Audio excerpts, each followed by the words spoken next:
नमस्कार, स्वागत है आप सभी का डीडी न्यूज़ पर। आप देख रहे हैं मिड डे प्राइम। मैं हूं रमा त्यागी। अगले 1 घंटे में हम बात करेंगे देश भर की बड़ी खबरों की, बताएंगे दुनिया भर में कौन कौन सी खबरों पर है सबकी नज़र, क्या चल रहा है खेल और अर्थ जगत में, और कुछ झलके फिल्म, कला और संस्कृति के क्षेत्र से भी। लेकिन सबसे पहले बड़ी खबरें।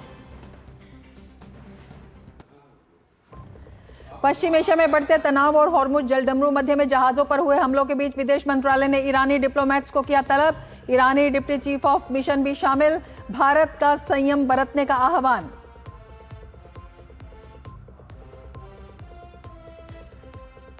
आईबी अफसर हत्याकांड में ताहिर हुसैन पर फैसले के बाद को बीजेपी ने बताया न्याय की जीत।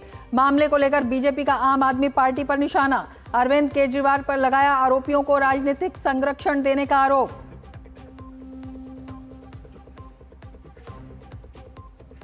टीएमसी के बागी गुट ऋतव्रत बनर्जी ने खेला दांव। 21 जुलाई को होने वाली शहीद दिवस रैली में ममता को मार्गदर्शक के रूप में आने का दिया ऑफर। औपचारिक न्योते पर फैसला बाकी।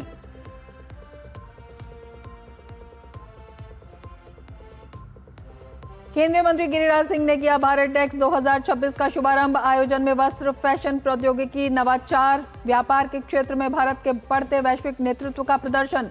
पीएम के फार्म टू फाइबर के विजन से प्रेरित है एक्सपो।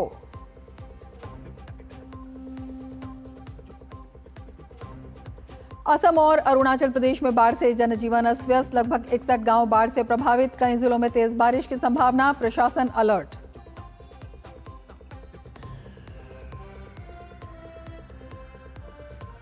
और भारत और इंग्लैंड के बीच 3 वनडे मैचों की सीरीज का पहला मुकाबला आज। T20 में मिली हार का बदला लेने के इरादे से मैदान पर उतरेगी टीम इंडिया।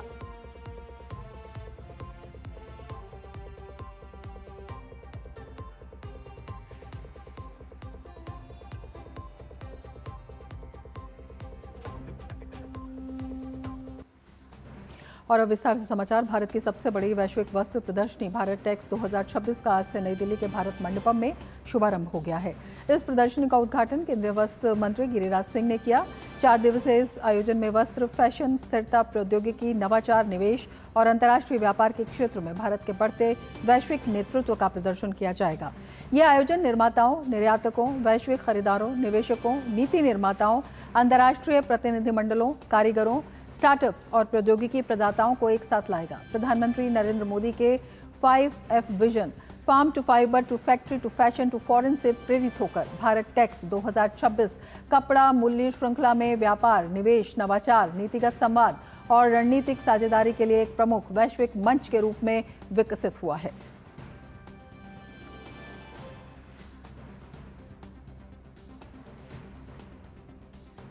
तो टेक्सटाइल सेक्टर में भारत की वैश्विक छलांग। वस्त्र, फैशन, प्रौद्योगिकी पर केंद्रित है भारत टेक्स 2026। कपड़ा, फैशन और नवाचार का संगम इसमें देखने को मिल रहा है। भारत का टेक्सटाइल दुनिया का मंच बन चुका है। अंतर्राष्ट्रीय व्यापार के क्षेत्र में बड़ी पहल इसे कहा जा सकता है। तो फार्म से फैशन तक भारत की उड़ान इसमें देखने को मिलेगी। नई दिल्ली में टेक्सटाइल का सबसे बड़ा उत्सव। 1600 से अधिक प्रदर्शक इसमें भाग ले रहे हैं।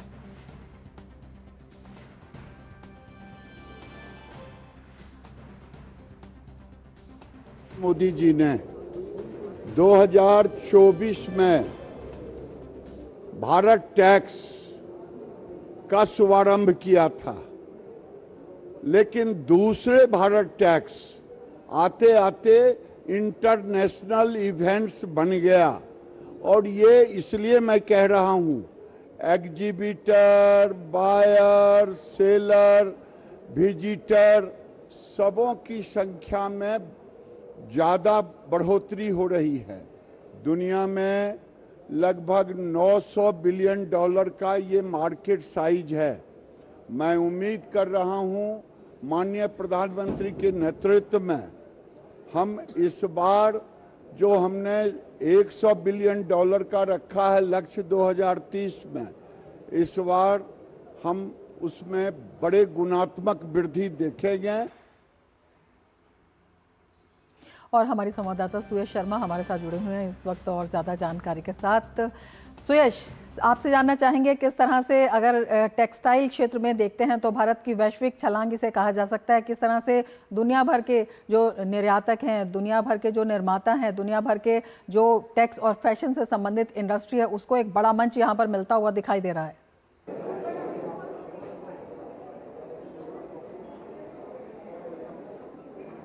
जी बिल्कुल, आपने सही कहा। यहाँ 140 देशों से अधिक लोग यहाँ पर आए हुए हैं और यहाँ पर फैब्रिक, फाइबर और टेक्सटाइल, ये जो तीनों का जो समावेश आपको यहाँ देखने को मिल रहा है, यकीनन अद्भुत है वो यहाँ पर। और जैसा कि अभी केंद्रीय मंत्री गिरिराज सिंह ने कहा कि सरकार 2047 विकसित भारत का जो विज़न तैयार करने जा रही है, उसमें कहीं ना कहीं कपड़ा क्षेत्र अपना एक अहम भूमिका निभाने जा रहा है। और जो 38 अरब डॉलर है उसको अब 100 अरब डॉलर तक 2030 तक पहुँचाने का उनका लक्ष्य है। आपको बता दें, आज से ये 4 दिन तक चलने वाला है। ये जो यहाँ पर BTX की तरफ से कई यहाँ पर MOU साइन किए जा रहे हैं, कई यहाँ पर सेमिनार्स किए जाएंगे जहाँ पर आपको फाइबर के बारे में जानकारी मिलेगी। और सबसे बड़ी और अहम बात हो जाती है, क्योंकि AI का ये ज़माना है, तो यहाँ पर 2 प्रमुख हॉल किए गए हैं जहाँ पर आपको टेक्नोलॉजी फाइबर के बारे में बताया जाएगा कि किस तरीके से टेक्सटाइल में टेक्नोलॉजी की भूमिका है, कैसे आगे बढ़ रहा है। तो अगर कुल मिलाकर देखा जाए तो B2B की बात करें या B2G की बात करें,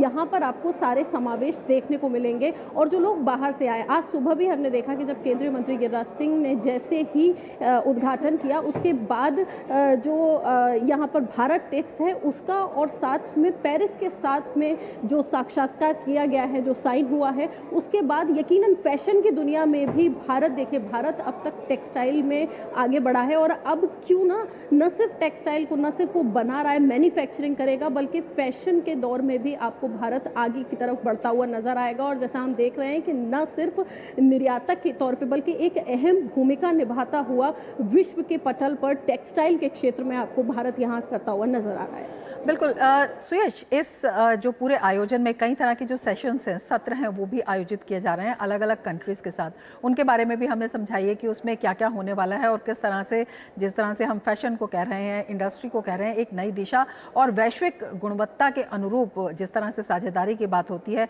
वो करने की बात आगे बढ़ती है।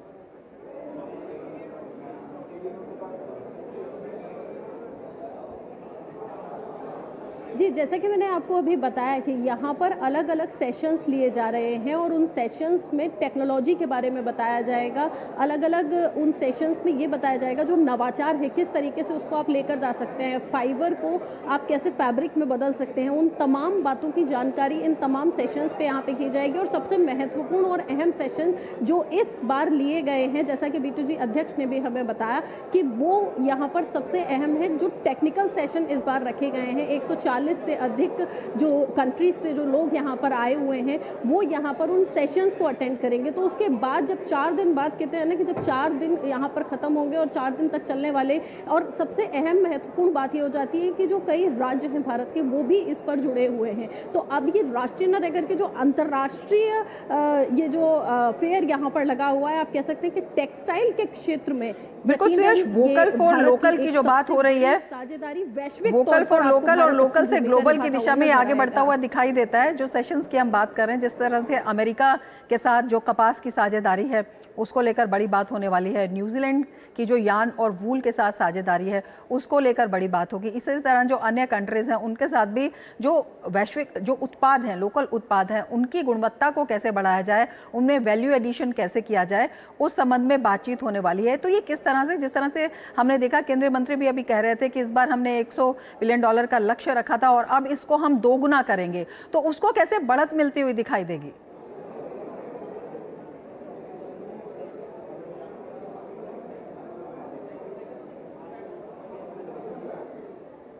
जी बिल्कुल, यहाँ पर मैं अगर आपको एक लाइन में समझाना चाहूँ तो जो प्रधानमंत्री के 5 F जो सूत्र दिए गए हैं कि fibre to factory, factory to manufacturing और साथ में फाइबर टू फैशन, वो यहाँ पर आपको होता हुआ साफ नज़र आएगा। और यहाँ पर जिस तरीके से आपने मुझसे पूछा कि कैसे ये अंतर्राष्ट्रीय लेवल पर ये जो समिट हो रही हैं,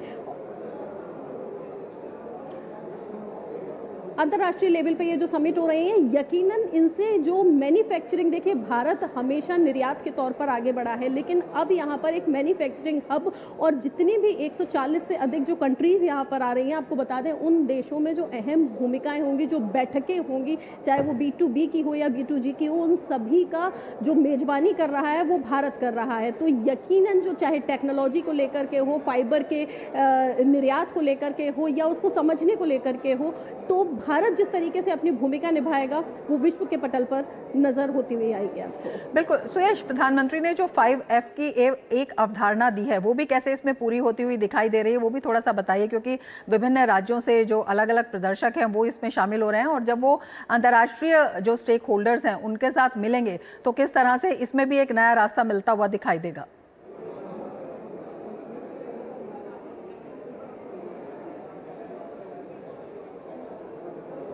जी बिल्कुल, farm to fibre, fibre to factory और फैक्ट्री टू फैशन का ये जो 5 का जो मैंने आपको सूत्र बताया वो यकीनन यहाँ पे दिखाई देगा, क्योंकि जो MSMEs हैं, छोटे जो उद्योग हैं, उनको भी यहाँ पर शामिल किया गया है। और जैसा मैंने आपको बताया, आपने कहा अंतर्राष्ट्रीय लेवल पे जब हम यहाँ बैठेंगे, 140 देश के जो लोग आए हुए हैं, जब वो यहाँ पर बैठेंगे और बैठने के बाद डिस्कशन करेंगे और उसमें भारत फैब्रिक की तरीके से अपने किस तरीके से भारत का जो फैब्रिक है, चाहे आप उसको खादी को ले लीजिएगा, उसको अंतर्राष्ट्रीय लेवल पे आगे बढ़ाने की बात की है मंत्री जी ने। और साथ ही में अगर आपको बता दें कि आज सुबह जो पेरिस के साथ में भारत टेक्स का जो MOU साइन हुआ है वो फैशन को लेकर के हुआ है। तो न सिर्फ फाइबर के तौर पे लेकिन फैशन के तौर पे भी, और पेरिस को हब माना जाता है और अब पेरिस में भी आपको भारत अपना नेतृत्व करता हुआ नजर आएगा। तो ये जो MOU आज साइन हुआ है, आज ये जो 4 दिवसीय यहाँ दिल्ली के भारत मंडपम में ये भारत टेक्स का ये जो समावेश हुआ है, यकीनन आगे जाकर इसका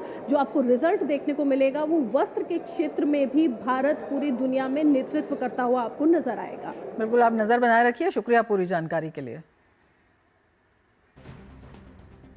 केंद्रीय वाणिज्य एवं उद्योग मंत्री पीयूष गोयल आज से 15 जुलाई तक बेल्जियम के 2 दिवसीय दौरे पर रहेंगे। इस दौरान वे भारत और यूरोपीय संघ के बीच व्यापार, निवेश, तकनीक और आर्थिक सहयोग को मजबूत बनाने के लिए कई अहम बैठकों और कार्यक्रमों में हिस्सा लेंगे।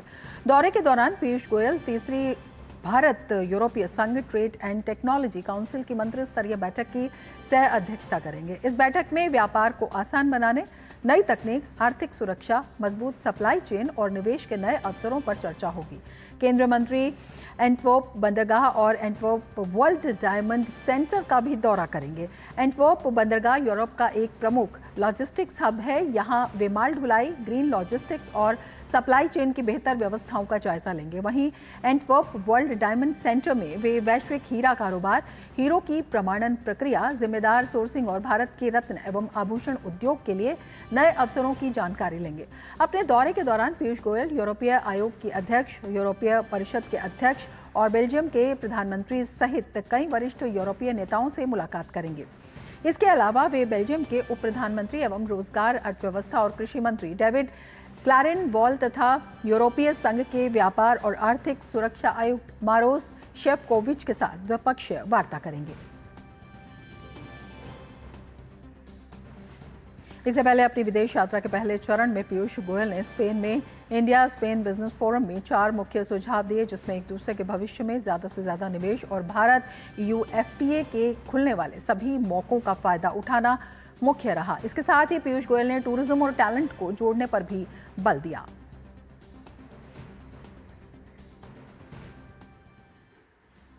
केंद्रीय मंत्री पीयूष गोयल ने स्पेन के इंडस्ट्री और टूरिज्म मंत्री से भी मुलाकात की। इस दौरान दोनों ने trade, investment, manufacturing, innovation, tourism और दूसरे फ्यूचर रेडी सेक्टर्स में इंडिया स्पेन कोलैबोरेशन को मजबूत करने के नए मौकों पर बात की। इसके साथ ही उन्होंने देश के प्रथम उप प्रधानमंत्री और अर्थव्यवस्था, व्यापार एवं व्यवसाय मंत्री कार्लोस कुएर्पो के साथ मुलाकात की। इस अहम बैठक में भारत और स्पेन के बीच आर्थिक साझेदारी को और मजबूत बनाने पर व्यापक चर्चा हुई।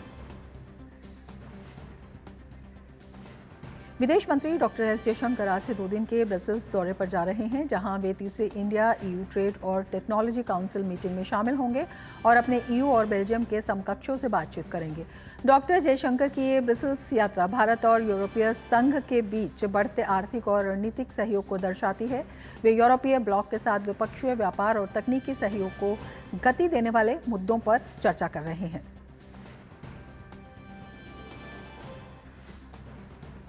इससे पहले विदेश मंत्री ने न्यूयॉर्क में UN के सेक्रेटरी जनरल एंटोनियो गुटेरेस से मुलाकात की। एक्स पर तस्वीरें साझा करते हुए उन्होंने लिखा, न्यूयॉर्क में UN के सेक्रेटरी जनरल एंटोनियो गुटेरेस से मिलकर खुशी हुई। वेस्ट एशिया, यूक्रेन और सूडान समेत ग्लोबल डेवलपमेंट पर चर्चा हुई। भारत और UN के बीच सहयोग की ताकत को भी पहचाना।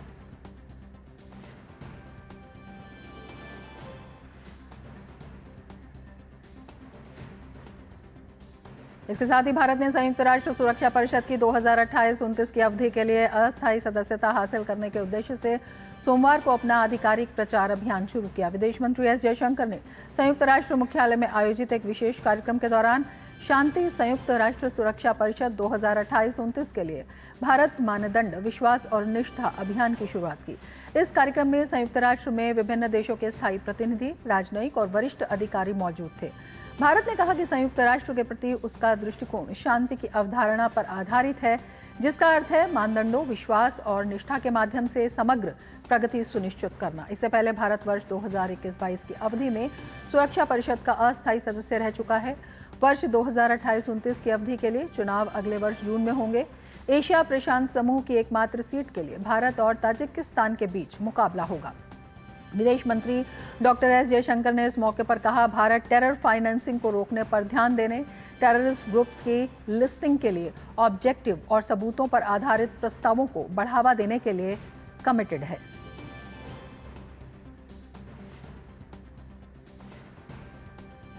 When India advocates Vasudhaiva Kutumbakam, that is world as a family, as an approach, we don't simply preach, we practice it as well. So let me share with you today a few recent examples of our contribution to global well-being. One, in maritime security, India makes wide-ranging and regular contributions, including in anti-piracy, counter-narcotics and anti-trafficking operations. Apart from the fusion center that I spoke about in India, our forces are protecting sea lanes across the Indo-Pacific, specifically the northern and southern Arabian Sea, Gulf of Aden, Malacca Straits, and even in the Gulf of Guinea. A long record of peacekeeping is today extended to offering training and capacity building to 98 nations in the Delhi Center of UN Peacekeeping. और mid prime में यहाँ लेते हैं एक break. आप देखते रहिए DD news.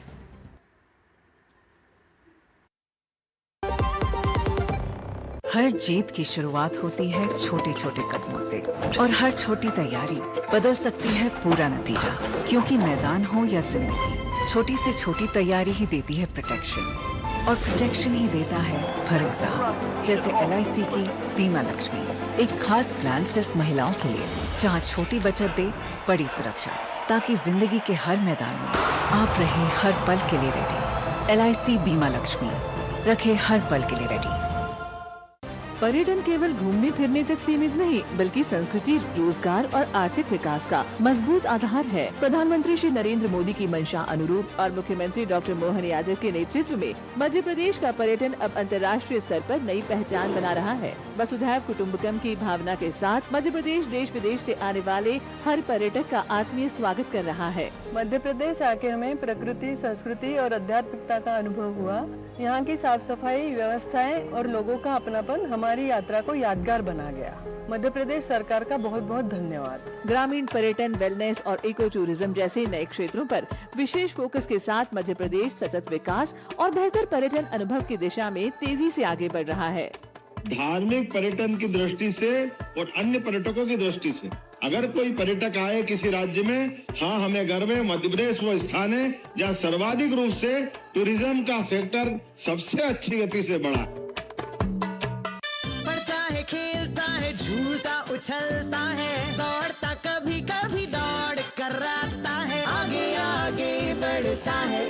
India, Amul दूध पीता है इंडिया। ब्रेक के बाद फिर से आपका स्वागत है। आगे बढ़ते हैं, पश्चिम बंगाल की बात करेंगे। पश्चिम बंगाल में टीएमसी पर वर्चस्व की लड़ाई के बीच ऋतुव्रत बनर्जी ने नया दांव खेलते हुए ममता बनर्जी को शहीद दिवस रैली में आने का ऑफर दे डाला है। अब नया विवाद छिड़ा है शहीद दिवस रैली को लेकर, जिसमें ऋतुव्रत बनर्जी की अगुवाई वाली टीएमसी का कहना है कि अगर ममता बनर्जी मार्गदर्शक के रूप में आना चाहें तो 21 जुलाई को होने वाली इस रैली में शामिल हो सकती हैं। बागी गुट का कहना है कि यह रैली टीएमसी की ओर से आयोजित हो रही है, ना किसी की और गुट की ओर से। वहीं इस गुट ने यह भी स्पष्ट किया है कि फिलहाल ममता बनर्जी को औपचारिक रूप से आमंत्रित करने को लेकर अभी कोई निर्णय नहीं लिया गया है। आपको बता दें कि 21 जुलाई को वार्षिक शहीद दिवस कार्यक्रम गांधी प्रतिमा के पास आयोजित किया जाएगा।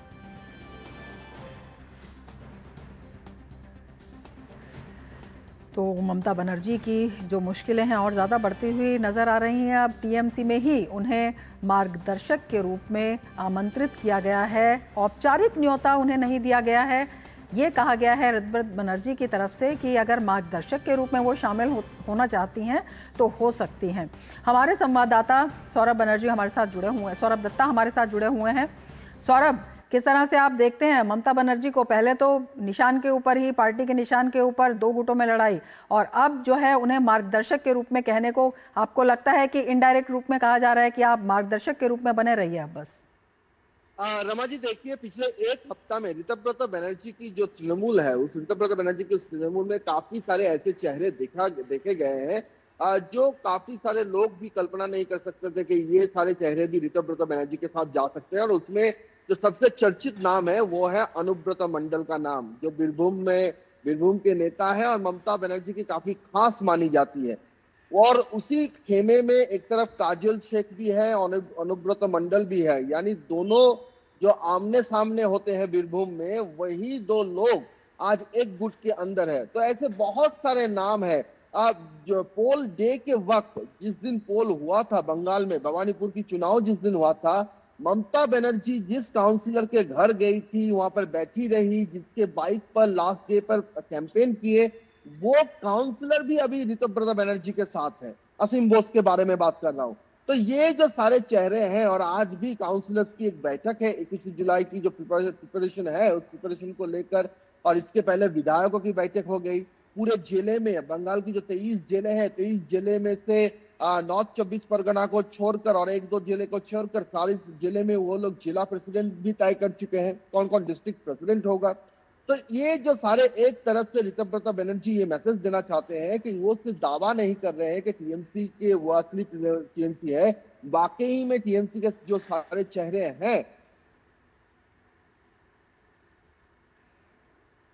बिल्कुल, जो टूट है वो लगातार साफ नजर आ रही है और ममता बनर्जी कहीं ना कहीं अलग थलग पड़ती हुई नजर आ रही हैं।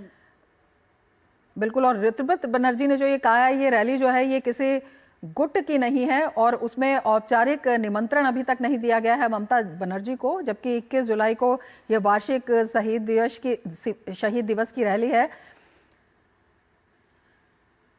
और हमारे संवाददाता हमारे साथ जुड़े हुए हैं, आपसे ये भी पूछना चाहेंगे कि 21 तारीख को ये रैली है और उसके बाद औपचारिक रूप से निमंत्रण ना देना, ये अपने आप में किस तरह दिखाता है कि ममता बनर्जी अलग थलग पार्टी में एकदम से पड़ गई है? क्या वजह है ये इतनी बड़ी जो गुटबाजी हुई है? देखिए, 21 तारीख को ये रैली है, 21 जुलाई, और 21 जुलाई आज आप मान लीजिए आप 14 तारीख है, यानी अगले हफ्ते के मंगलवार को ये सभा होगी बंगाल में। और ऋतुव्रत गुट जहां सभा करना चाहती है वो जगह यही है। जो हर बार होता था वो यहाँ से थोड़ा दूर है, धर्मतला। जो गुट यहीं पर वो गुट यहाँ पर रैली करना चाहती है। उनका कहना ये है कि बिल्कुल, क्या इसे ऋतुव्रत बनर्जी का नया दाव कहा जा सकता है और इसके मायने क्या हैं?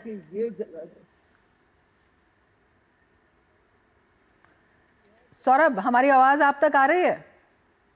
जी रमा जी, आपकी आवाज मुझ तक आ रही है। ये कहना था कि ऋतुव्रत बनर्जी का यही मैसेज है कि जो तृणमूल जो है, तृणमूल दावा नहीं कर रहे, सिर्फ सियासत विधायक नहीं, बल्कि जिले के जो नेता है, जो जिला प्रेसिडेंट है, ऑर्गेनाइजेशन जो संभालते थे तृणमूल के, वो लोग भी उनके साथ हैं और इससे उनको भी अपने पास पाना चाहते हैं और इसीलिए बार बार वो ममता उनके निशाने में अभिषेक बनर्जी है।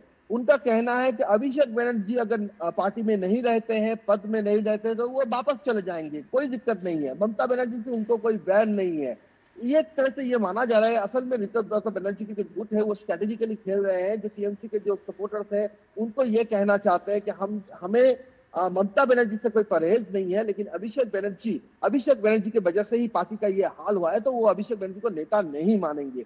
और दूसरी तरफ कालीघाट तृणमूल का ये कहना है कि असल में ये बीजेपी का बी टीम है और ये तृणमूल को तोड़ना चाहती है, तो इसीलिए ये इस सिरे से इस बार की जो 21 जुलाई है वो इसलिए इंटरेस्टिंग है। देखना पड़ेगा कि ऋतव्रत बनर्जी जो 21 जुलाई यहाँ पर करेंगी, मेयर रोड में करेंगी, यहाँ पर ज्यादा भीड़। बिल्कुल, स्पष्टीकरण चाहे कुछ भी दे रहे हो, लेकिन सवाल जो हैं वो बड़े इस वक्त टीएमसी की हालत को देखते हुए खड़े हो जाते हैं। जिस तरह से वहां पर गुटबाजी हो रही है और ममता बनर्जी का रोल क्या रहने वाला है भविष्य में, इस पर सबकी निगाहें बनी हुई हैं। सौरभ, आप नजर बनाए रखिए। शुक्रिया पूरी जानकारी के लिए। आगे बढ़ेंगे। दिल्ली दंगों से जुड़े आईबी अधिकारी अंकित शर्मा हत्याकांड मामले में ट्रायल कोर्ट के फैसले के बाद भाजपा ने आम आदमी पार्टी और कांग्रेस पर तीखा हमला बोला। भाजपा प्रवक्ता गौरव भाटिया ने कहा कि ये फैसला बेहद अहम है, इससे न्यायपालिका की विश्वसनीयता मजबूत हुई है और अंकित शर्मा के परिवार को न्याय मिला है। बीजेपी प्रवक्ता ने आम आदमी पार्टी और कांग्रेस पर निशाना साधते हुए आरोप लगाया कि अरविंद केजरीवाल और कांग्रेस नेता सोनिया गांधी ने इस मुद्दे पर राजनीतिक माहौल को भड़काने का काम किया है। अदालत के फैसले के बाद अरविंद केजरीवाल को देश और अंकित शर्मा के परिवार से माफी मांगनी चाहिए। जब अंकित शर्मा अपने कर्तव्य का पालन करके भीड़ के सामने आता है तो ताहिर हुसैन वो गुंडा है जो आम आदमी पार्टी में अरविंद केजरीवाल का दाहिना हाथ था, जिसने भड़काऊ बयान दिए और जिसने इस पूरी घटना को अंजाम दिया। ये मुद्दा जनता का मुद्दा था। कोई मिट्टी का तेल लेके चल रहा था तो वो अरविंद केजरीवाल और सोनिया गांधी जी थी। केंद्र शासित प्रदेश लद्दाख में लोकतांत्रिक विकेंद्रीकरण और स्थानीय स्वशासन को मजबूत करने की दिशा में बड़ा फैसला लिया गया है। लद्दाख प्रशासन ने घोषणा की है कि केंद्र शासित प्रदेश के सभी 7 जिलों में लद्दाख स्वायत्त पहाड़ी विकास परिषद यानी लद्दाख ऑटोनोमस हिल डेवलपमेंट काउंसिल LAHDC का गठन किया जाएगा। मुख्य सचिव आशीष कुंद्रा ने लेह में आयोजित प्रेस कॉन्फ्रेंस में इस फैसले की जानकारी देते हुए इसे जमीनी स्तर पर लोकतंत्र को मजबूत करने की दिशा में ऐतिहासिक कदम बताया। मुख्य सचिव आशीष कुंद्रा ने कहा कि LAHDC अधिनियम के तहत प्रत्येक जिले में एक स्वायत्त परिषद के गठन का प्रावधान पहले से मौजूद है। इसके लिए आवश्यक संशोधन और निर्वाचन क्षेत्रों के परिसीमन की प्रक्रिया पूरी होने के बाद 7 जिलों में परिषदों का गठन किया जाएगा। गौरतलब है कि अप्रैल 2026 में लद्दाख में जिलों की संख्या को 2 से बढ़ाकर 7 कर दिया गया था। नए जिलों में शाम, नुब्रा, चांगथांग, जांस्कर और द्रास शामिल किए गए थे। अब तक केवल लेह और कारगिल में ही निर्वाचित स्वायत्त पहाड़ी विकास परिषदें कार्यरत थी। नई व्यवस्था के तहत सभी 7 परिषदों को समान अधिकार दिए जाएंगे। परिषदों को भूमि के स्वामित्व और आवंटन, जिला कैडर की नियुक्तियों और पदोन्नति, स्थानीय कर एवं शुल्क लगाने, विकास योजनाएं तैयार करने तथा स्वास्थ्य, शिक्षा, पर्यटन, स्थानीय बुनियादी ढांचे और सामाजिक कल्याण योजनाओं के संचालन जैसे महत्वपूर्ण विषयों पर अधिकार प्राप्त होंगे। इसके साथ ही लद्दाख के लिए अनुच्छेद 371 के अनुरूप एक विशेष ढांचे के तहत केंद्र शासित प्रदेश स्तर की एक संस्था बनाने का भी प्रस्ताव है, जिसे विधायी, कार्यकारी, वित्तीय और प्रशासनिक अधिकार दिए जा सकते हैं। इस संस्था की संरचना और अधिकारों पर भारत सरकार तथा लद्दाख के प्रतिनिधियों के बीच व्यापक विचार विमर्श के बाद अंतिम निर्णय लिया जाएगा। मुख्य सचिव आशीष कुंद्रा ने स्पष्ट किया कि पंचायती राज संस्थाएं पहले की तरह कार्य करती रहेंगी, यानी लद्दाख में ग्रामीण स्तर पर पंचायतें, जिला स्तर पर स्वायत्त पहाड़ी विकास परिषदें और केंद्र शासित प्रदेश स्तर पर प्रस्तावित नई संस्था, तीनों स्तरों पर लोकतांत्रिक प्रतिनिधित्व सुनिश्चित किया जाएगा। प्रशासन का मानना है कि ये व्यवस्था स्थानीय जरूरतों के अनुरूप विकास को गति देने के साथ साथ जनता की भागीदारी को भी और अधिक मजबूत बनाएगी। जो LHDC एक्ट है उसकी धारा 3 की उपधारा 1 में ये लिखा है कि लद्दाख के अंदर जितने ज़िले होंगे हर ज़िले के अंदर एक LHDC का गठन होगा।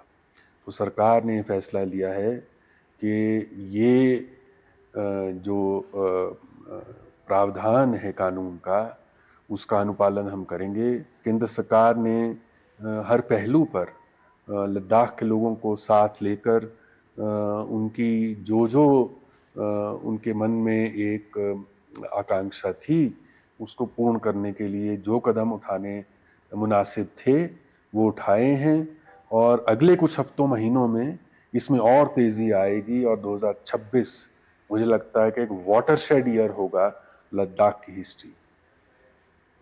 कारगिल विजय दिवस की याद में 13 जुलाई 2026 को भारतीय सेना ने .5440 गन हिल तक विशेष स्मृति ट्रैक का आयोजन किया।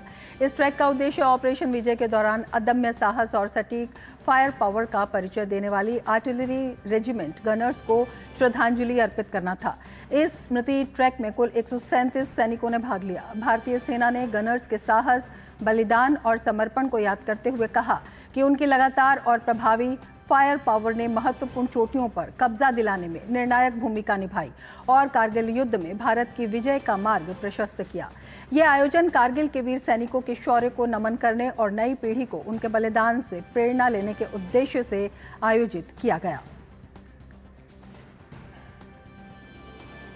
कारगिल विजय दिवस के जश्न से पहले चीफ ऑफ डिफेंस स्टाफ और चीफ ऑफ आर्मी स्टाफ की मौजूदगी में रक्षा मंत्री राजनाथ सिंह ने मोटरसाइकिल अभियान को हरी झंडी दिखाई। 13 दिन की इस यात्रा में भारतीय सेना के जवान और आम नागरिक कुल 30 राइडर्स शामिल हैं। इस अभियान में दिल्ली के नेशनल वॉर मेमोरियल की मिट्टी भी ले जाई जा रही है, जिसे राइडर्स कारगिल वॉर मेमोरियल तक ले जाएंगे। इस मौके पर रक्षा मंत्री राजनाथ सिंह ने वीर शहीदों को नमन करते हुए कहा कि गोलियों की परवाह किए बिना हमारे बहादुर जवानों ने दुश्मन को हराया और सभी चोटियों पर कब्जा किया। 22 वर्ष पहले 1999 में भारतीय सेनाओं ने ऑपरेशन विजय के माध्यम से एक नया इतिहास रच दिया। वह केवल एक सैन्य विजय नहीं थी, बल्कि साहस, धैर्य, अनुशासन और अदम्य राष्ट्रभक्ति का एक ऐसा अध्याय था।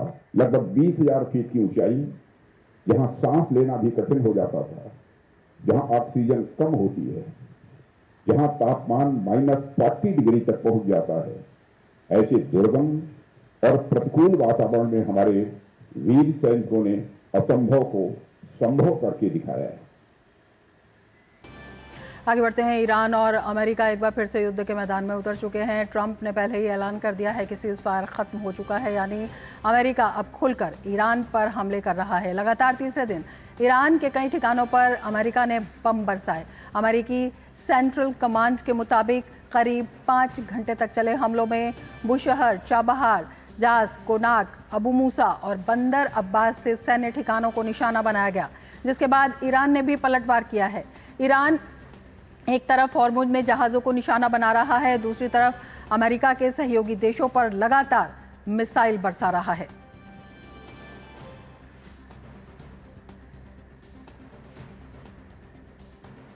अमेरिका ने ईरान में हमलों के दौरान पहली बार Corsair one way attack surface drone का इस्तेमाल किया है, यानी वो ड्रोन जो समंदर के जरिए हमला करता है। बंदर अब्बास स्थित सबमरीन और नेवल मेंटेनेंस फैसिलिटी पर सी ड्रोन से हमला किया। सेंटकॉम ने इस हमले की तस्वीरें जारी की और इस तस्वीर में ड्रोन को ईरानी बंदरगाह पर हमला करते हुए देखा जा सकता है। साफ है कि अमेरिका अब इस युद्ध में अपने सबसे घातक हथियारों का इस्तेमाल कर रहा है। ताज़ा हमलों के बाद ट्रंप ने कहा कि हम ईरान पर जोरदार हमला कर रहे हैं। इसके अलावा हम ईरान की नाकाबंदी फिर से शुरू कर रहे हैं। We're hitting them very heavy tonight, as you know. We're hitting them. We have tremendous amounts of ammunition. We have numbers that we haven't had in years, and we're hitting them very hard. And it'll continue, and we'll see what happens. But we're knocking out all of their offensive capability, and we're controlling the straits. We're putting the blockade back. And it's a blockade not for anybody but Iran. In other words, anybody doing business with Iran can't go through. Everyone else will be able to go through. So it's a blockade. It's a very strong blockade. The blockade was probably more effective even than hitting them, but I think the combination is the thing that really does.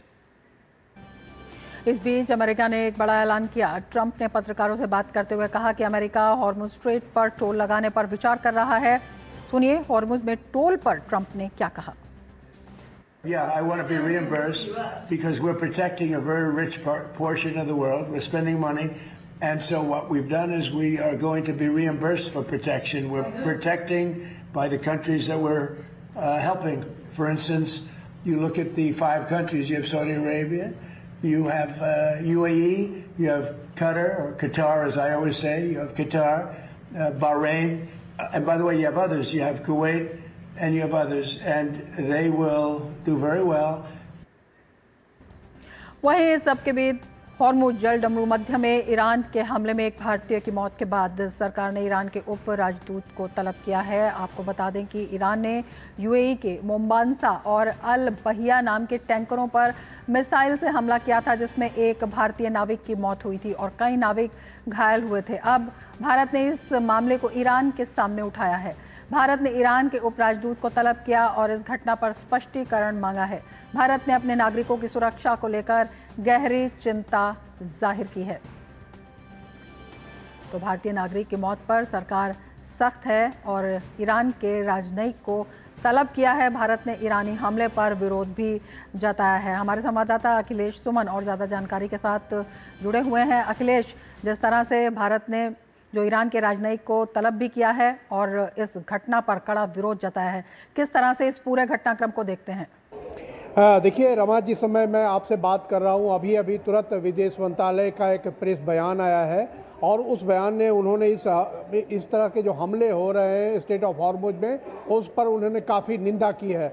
और जिस तरीके से आप देख रहे हैं कि Iran जिस तरीके से जहाज़ों पर जो कॉमर्शियल शिप्स हैं, सिविलियन शिप्स हैं, लॉजिस्टिकल शिप्स हैं, उन शिप जहाज़ों पे हमले कर रहा है, इसके आक्रोश में भारत ने वहाँ के जो डिप्टी चीफ ऑफ मिशन हैं उनको आज दिल्ली में बुलाया विदेश मंत्रालय के, और विदेश मंत्रालय में कहकर उनके बताया गया कि इस तरह के हमले बर्दाश्त नहीं किए जाएंगे और उन्हें कहा गया कि डायलॉग एंड डिप्लोमेसी का पालन करें। जो उनके मुद्दे हैं अमेरिका के साथ, उन मुद्दों को बातचीत के द्वारा हल करें।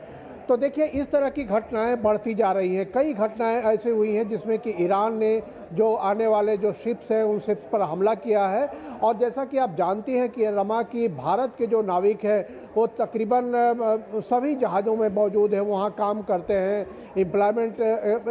एम्प्लॉई के रूप में काम करते हैं और एक दक्ष एम्प्लॉई के रूप में काम करते हैं। और ऐसे में ईरान के जो भी हमले हो रहे हैं, कई हमलों में भारतीय नागरिक या तो हताहत हुए हैं या जख्मी हुए हैं। बिल्कुल, तो भारत का जो ये विरोध है अखिलेश, कितनी बड़ी चेतावनी है? देखिए बहुत बड़ी चेतावनी है, क्योंकि देखिए अब कई देशों के नागरिक इससे परेशान हैं और भारत जो दुनिया का सबसे बड़ी जनसंख्या वाला देश है, ग्लोबल साउथ की आवाज़ के रूप में आज ईरान के जो डिप्टी एम्बेसडर को बुलाया गया और उन्हें इस बात की सख्त चेतावनी दी गई कि इस तरह की जो हरकतें हैं, इस तरह की हरकतों को रोका जाए।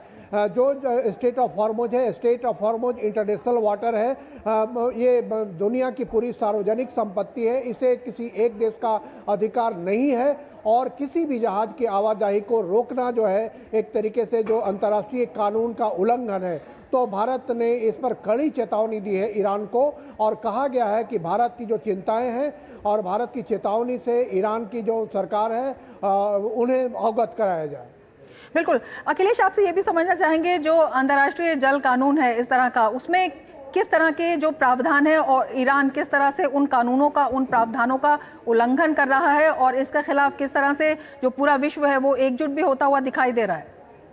देखिए अंतर्राष्ट्रीय जो जल कानून है उस कानून के अनुसार एक डिमार्केशन है कि यहाँ से एक खास सीमा होती है, उस सीमा से बाहर जो है जो डीप सी है उसको माना जाता है कि सार्वजनिक संपत्ति है, इंटरनेशनल वाटर उससे कहा जाता है। तो उस इंटरनेशनल वाटर में आने जाने जहाज़ों को फ्रीडम होती है, उसे न तो कोई कोऑर्डिनेट करता है न कोई उसे सुरक्षा प्रदान करता है। हाँ, अगर समुद्री लुटेरे उधर से गुजरते हैं तो निश्चित तौर पे जो संबंधित देश हैं वो उस पर हमले करते हैं, उन जो लुटेरे हैं लुटेरों के खिलाफ कार्रवाई की जाती है।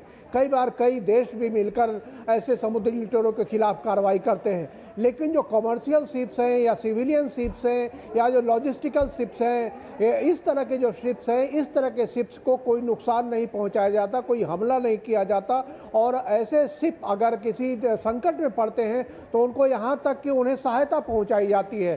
तो इस तरह का काम न करके जो ईरान है, ईरान लगातार उधर से गुजरने वाले शिप्स पर हमला कर रहा है और इसे लेकर भारत ने चिंता जताई है।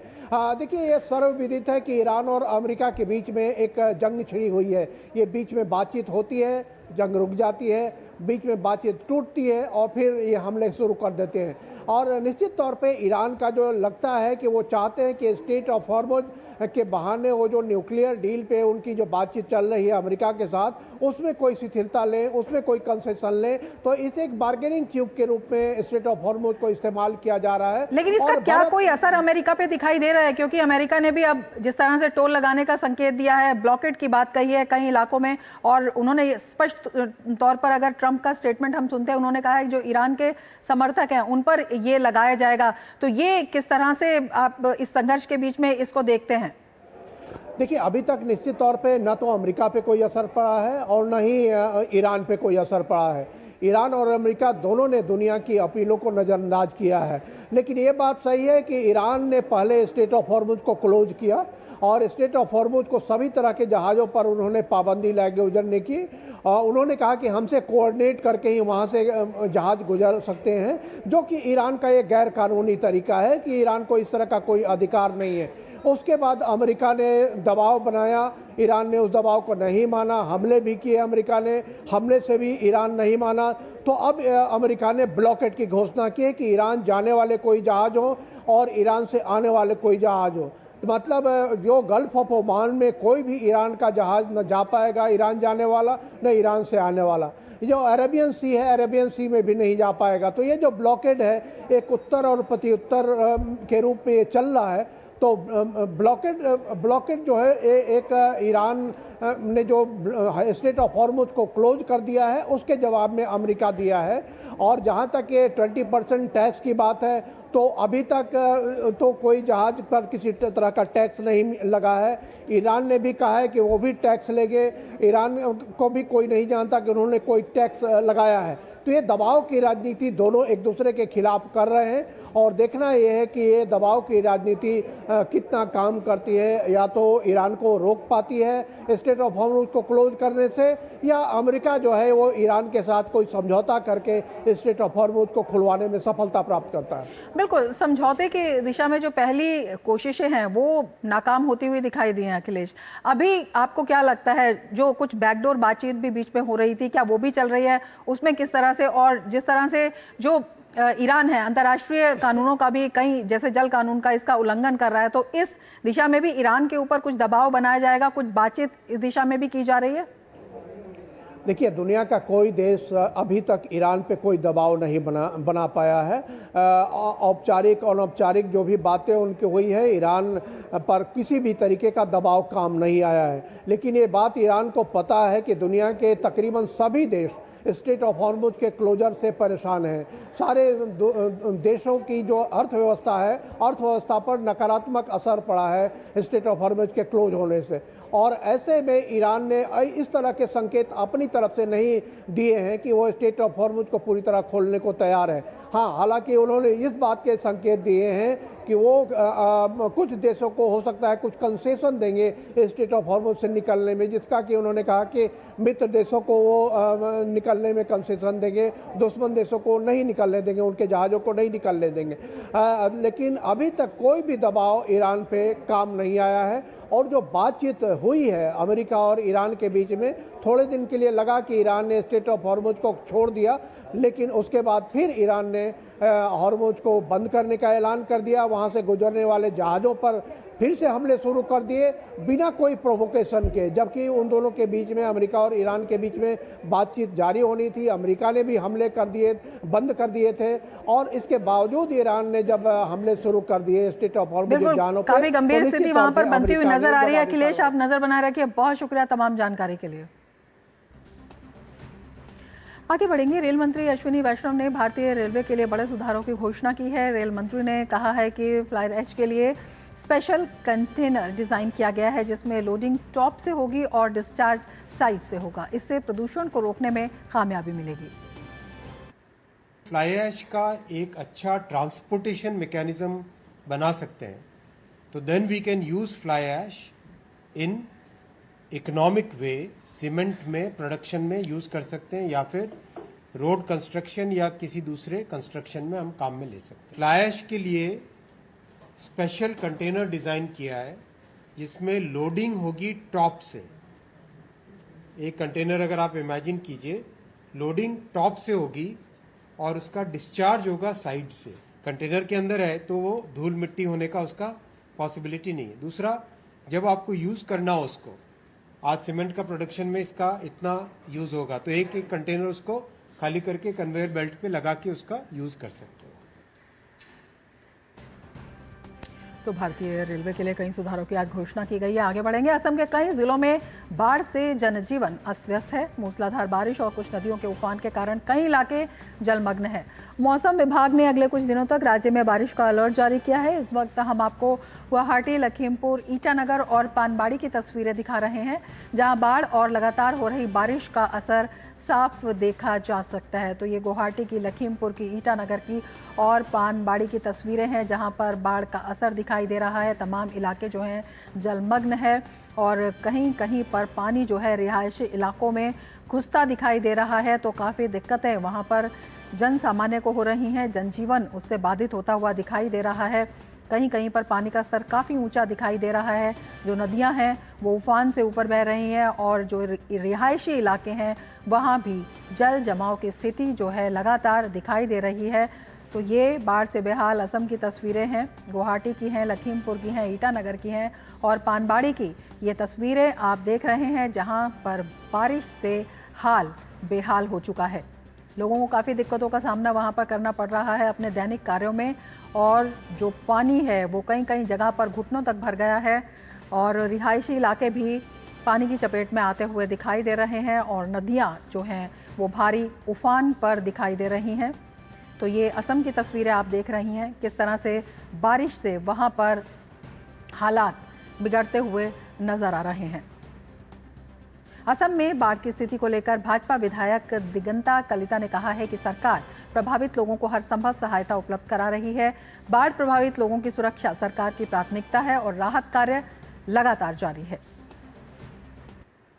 फ्लड में जिस लोग इफेक्टिव हुआ है, इनको अच्छा से हम लोग सुरक्षा देना जरूरी है। सरकार का तरफ से पूरा जितना मदद करना चाहिए पूरा मदद जारी रहेगा।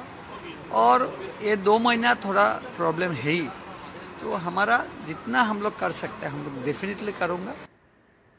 और अरुणाचल प्रदेश में बाढ़ के कारण जनजीवन प्रभावित हो रहा है। कुरुंग कुमे जिले में कुमे नदी के ऊपरी इलाकों में भारी बारिश के कारण अचानक आई बाढ़ से दामिन सब डिवीजन और पारसी पार्लो सर्कल में भारी नुकसान हुआ है। दामिन और पुरी को जोड़ने वाला बेली ब्रिज बह गया, जिससे क्षेत्र का सड़क संपर्क प्रभावित हुआ है।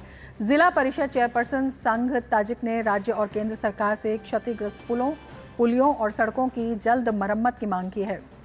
उन्होंने कहा कि ये रास्ते स्थानीय लोगों के साथ साथ आईटीबीपी और सुरक्षा बलों के फॉरवर्ड पोस्ट के लिए भी बेहद महत्वपूर्ण है। और हमारे संवाददाता दिनेश कुमार ईटानगर से इस वक्त जुड़े हुए हैं और ज़्यादा जानकारी के साथ। दिनेश, सबसे पहले वर्तमान में क्या कुछ स्थिति वहां पर देख रहे हैं और किस तरह से उस स्थिति पर काबू पाने के लिए तमाम कदम उठाए गए हैं? इस साल अरुणाचल प्रदेश में क्लाउड बर्स्ट की घटनाएं बहुत हुई हैं और सबसे बड़ी समस्या ये है कि अभी जो है रविवार को भारी वर्षा से और फ्लैश फ्लड से कुरुंग और कुमे नदियों का जलस्तर बढ़ने से दामिन और पारसी पार्लो अंचल का सड़क संपर्क टूट गया है और हजारों लोग प्रभावित हैं। जहाँ तक अगर सियांग बेल्ट की बात की जाए तो लोअर सियांग जिले के जो बहुत सारा इलाका है, लोअर सियांग जिले का, ईस्ट सियांग जिले का और लेपरादा जिले का क्लाउड बर्स्ट से पूरी तरह प्रभावित है। और सबसे बड़ी समस्या ये है कि सड़कें टूट गई हैं और जितना भी इंफ्रास्ट्रक्चर है, चाहे अस्पताल हैं, स्कूल हैं, सब क्षतिग्रस्त हो गए हैं। खेती बर्बाद हो गया, लोगों के घर जो है पूरी तरह तबाह हो गए हैं। और सबसे बड़ी समस्या ये है कि कनेक्टिविटी में बाधा आ रही है, लोग अपने इलाकों में नहीं जा पा रहे हैं। राहत और बचाव कार्य में बाधा आ रही है। हेलीकॉप्टर के जरिए अनाज पहुंचाया जा रहा है और मेडिसिन पहुंचाई जा रही है और पेट्रोलियम पदार्थ पहुंचाने के लिए हाथियों की सहायता ली जा रही है। तो इस तरह से अगर देखा जाए तो अरुणाचल प्रदेश के 8 जिलों में स्थिति काफ़ी खराब है। बिल्कुल स्थिति खराब है, लेकिन उस पर काबू पाने के आप बता रहे हैं कि प्रशासन के द्वारा कदम भी उठाए जा रहे हैं। आप नज़र बनाए रखिए। बहुत शुक्रिया दिनेश तमाम जानकारी के लिए। और अब खबरें फुटबॉल विश्व कप से जुड़ी हुई।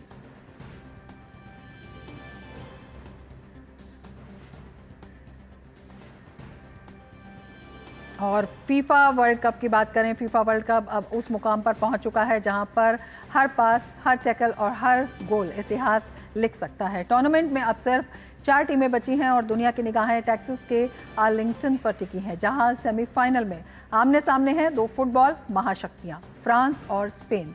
दांव पर है वर्ल्ड कप फाइनल का टिकट और मुकाबला ऐसा जो यादगार बनने का दम रखता है। आइए देखते हैं आर्लिंगटन से अभिषेक महाजन की यह खास रिपोर्ट। फाइनल का टिकट दांव पर, टिकी टाका बनाम तूफानी हमला। फीफा विश्व कप का पहला सेमीफाइनल सिर्फ एक बड़ा मैच नहीं बल्कि फुटबॉल की सबसे बड़ी जंग में से एक है। एक तरफ फ्रांस है तो दूसरी तरफ स्पेन, 2 पूर्व विश्व चैंपियन, यूरोपीय फुटबॉल की 2 महाशक्तियां, और दोनों सिर्फ एक जीत दूर हैं फीफा वर्ल्ड कप के फाइनल से। 1990 के बाद पहली बार वर्ल्ड कप के सेमीफाइनल में पहुंची चारों टीमें पूर्व विश्व चैंपियन हैं। ऐसे में आर्लिंगटन का मैदान अब यूरोपीय फुटबॉल की सबसे प्रतिष्ठित प्रतिद्वंदियों में से एक का गवाह बनने जा रहा है। फाइनल का टिकट दांव पर है और दुनिया की नजरें इस महामुकाबले पर टिकी हैं। एक ओर लगातार तीसरे विश्व कप फाइनल में जगह बनाने के इरादे के साथ फ्रांस मैदान में उतरेगा, तो दूसरी ओर 2010 की चैंपियन स्पेन अपनी मशहूर टिकी टाका शैली के दम पर दूसरे विश्व कप खिताब की ओर एक और बड़ा कदम बढ़ाने की कोशिश करेगा। स्पेन और फ्रांस के बीच अब तक खेले गए मुकाबलों में कांटे की टक्कर देखने को मिली है। दोनों टीमें 38 अंतर्राष्ट्रीय मुकाबलों में आमने सामने आ चुकी हैं, जिनमें स्पेन ने 18 और फ्रांस ने 13 मैच जीते हैं, जबकि 7 मुकाबले ड्रॉ रहे हैं। हाल के वर्षों में दोनों के बीच हुए बड़े मुकाबलों में रोमांच अपने चरम पर रहा है। 2025 यूएफए नेशंस लीग में स्पेन ने 9 गोल वाले हाई वोल्टेज मुकाबले में फ्रांस को 5-4 से हराकर बाजी मारी थी। वहीं बात अगर दोनों टीमों के बीच अब तक विश्व कप में हुए मुकाबलों की करें, तो विश्व कप के इतिहास में स्पेन और फ्रांस अब तक एक बार आमने सामने हुए हैं। 2006 विश्व कप के अंतिम 16 के मुकाबले में फ्रांस ने स्पेन को 3-1 से हराने में सफलता पाई थी। फ्रांस की सबसे बड़ी ताकत उसका आक्रामक खेल है। कप्तान किलियन एम्बापे शानदार फॉर्म में है और टूर्नामेंट में अब तक 8 गोल दाग चुके हैं। लेकिन फ्रांस सिर्फ एम्बापे पर निर्भर नहीं है। ओस्मान डेम्बले, माइकल ओलिसे, डेजार्डेऊ जैसे तेज और तकनीकी खिलाड़ी भी किसी भी रक्षा पंक्ति को भेदने की क्षमता रखते हैं। वहीं स्पेन अपनी पारंपरिक शैली पर कायम है। तेज और सटीक पासिंग, शानदार मूवमेंट और दबाव में भी संयम। फ्रांस के युवा मिडफील्डर वॉरेन जायरे एमरी और मुख्य कोच डिडियर डेशैम्स ने भी माना कि गेंद पर स्पेन का नियंत्रण उसकी सबसे बड़ी ताकत है। लेकिन उनका कहना है कि फ्रांस अपनी आक्रामक शैली और तेज जवाबी हमलों के दम पर ही इस चुनौती का सामना करेगा। आर्लिंगटन की सड़कों पर भी वर्ल्ड कप का रंग पूरी तरह से चढ़ चुका है। झंडे, जर्सियां, गीत और नारों के बीच पूरा शहर फुटबॉल के जश्न में डूबा हुआ है। Both are great teams, and I think that, well, let's wait for the best to win. Spain has been doing great. France is doing great. It's going to be a really tough game, but we hope Spain wins. Yeah. I mean, their forwards, Mbappe, Dembele, all of Olise, all of them. I mean, Golden Boot. I think Mbappe is going to win it all. So I think it's just going to be a great game, and I don't think that Spain can top them. I don't think they can beat them. ये मुकाबला सिर्फ 2 टीमों का नहीं बल्कि 2 अलग अलग football शैलियों का भी है। स्पेन गेंद पर कब्जा जमाकर खेल की रफ्तार नियंत्रित करना चाहेगा, जबकि फ्रांस तेज काउंटर अटैक और दमदार फिनिशिंग से मैच अपने नाम करने की कोशिश करेगा। अगर फ्रांस ये मुकाबला जीतता है तो वो लगातार तीसरे विश्व कप फाइनल में पहुंचने वाला पश्चिम जर्मनी के बाद दूसरा यूरोपीय देश बन जाएगा। 90 मिनट, एक मुकाबला और फाइनल का टिकट। अब देखना ये दिलचस्प होगा कि ये बाजी कौन मारता है। कैमरामैन शुभम शर्मा के साथ अभिषेक महाजन, डीडी न्यूज, आर्लिंगटन, टेक्सास। और भारत और इंग्लैंड के बीच 3 वनडे मैचों की आज से बर्मिंघम में शुरुआत होने जा रही है। भारतीय टीम का इरादा वनडे सीरीज को जीतकर T20 में मिली हार का हिसाब बराबर करने का होगा। वनडे सीरीज में सीनियर खिलाड़ियों की वापसी से टीम को मजबूती मिलने की उम्मीद है। अनुभवी विराट कोहली और रोहित शर्मा एक बार फिर टीम इंडिया की जर्सी में नजर आएंगे। कोहली और रोहित को वनडे सीरीज में न केवल खुद के लिए अच्छा प्रदर्शन करना होगा, बल्कि T20 में लगातार हार से आहत भारतीय टीम के मनोबल को बढ़ाने में भी महत्वपूर्ण भूमिका निभानी होगी। कप्तान शुभमन गिल की वापसी और अनुभवी KL राहुल की मौजूदगी से भारत के पास कई अनुभवी बल्लेबाज हैं जो किसी भी मैच का रुख पलट सकते हैं। गेंदबाजी में बुमराह की वापसी से मजबूती मिली है। भारत के नए तेज गेंदबाज गुरनूर बड़ाल को इंग्लैंड की पिचों पर अपनी लेंथ को लेकर बिल्कुल अलग चुनौती का सामना करना पड़ेगा। दूसरी तरफ T20 में मिली एक तरफा जीत से इंग्लैंड का मनोबल काफी बढ़ा हुआ है। बल्लेबाजी क्रम में जो रूट के शामिल होने से इंग्लैंड की बल्लेबाजी को और अधिक मजबूती मिलेगी। इसके साथ ही मिड डे प्राइम में फिलहाल इतना ही। दीजिए इजाजत, नमस्कार।